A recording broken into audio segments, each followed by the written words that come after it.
প্রবাসী কল্যাণ ও বৈদেশিক কর্মসংস্থান মন্ত্রী আরিফুল হক চৌধুরীর সঙ্গে সাক্ষাৎ করেছেন দুবাই ট্যাক্সি কোম্পানির একটি প্রতিনিধি দল। এ সময় বাংলাদেশ থেকে ৬,০০০ কার ড্রাইভার দুবাই নিতে চায় বলে নিশ্চিত করে কোম্পানির প্রতিনিধিরা।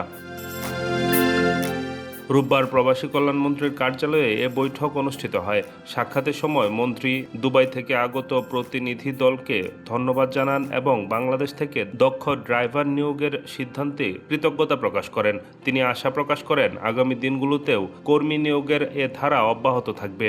এ প্রক্রিয়ায় প্রবাসী কল্যাণ ও বৈদেশিক কর্মসংস্থান মন্ত্রণালয়ের পক্ষ থেকে সব ধরনের প্রয়োজনীয় সহায়তা প্রদান করা হবে। মন্ত্রী দুবাই গমনের পর প্রশিক্ষণকালে তাদের বেতন ভাতা দেওয়ার ব্যবস্থা করতে প্রতিষ্ঠানটিকে অনুরোধ করেন। একই সঙ্গে তিনি চালকদের পাশাপাশি বাংলাদেশ থেকে ডাক্তার ও নার্সদের মতো পেশাজীবী কর্মী নিয়োগের জন্য প্রতিনিধি দলকে আহ্বান জানান।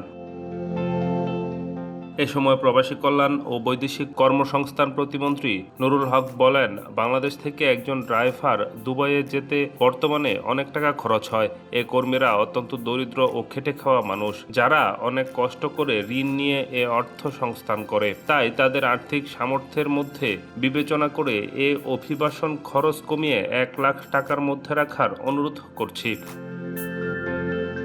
সাক্ষাতে দুবাই ট্যাক্সি কোম্পানির প্রতিনিধিরা জানান, বর্তমানে বিশ্বের ২৭টি দেশ থেকে প্রায় ১৫,০০০ কর্মী তাদের কোম্পানিতে ট্যাক্সি ও লিমুজিন ড্রাইভার হিসেবে কর্মরত আছেন, যার মধ্যে প্রায় ৮,০০০ জনই বাংলাদেশি কর্মীরা অত্যন্ত পরিশ্রমী হওয়ায় তাদের অগ্রাধিকার দিয়ে নিয়োগ দেওয়া হবে।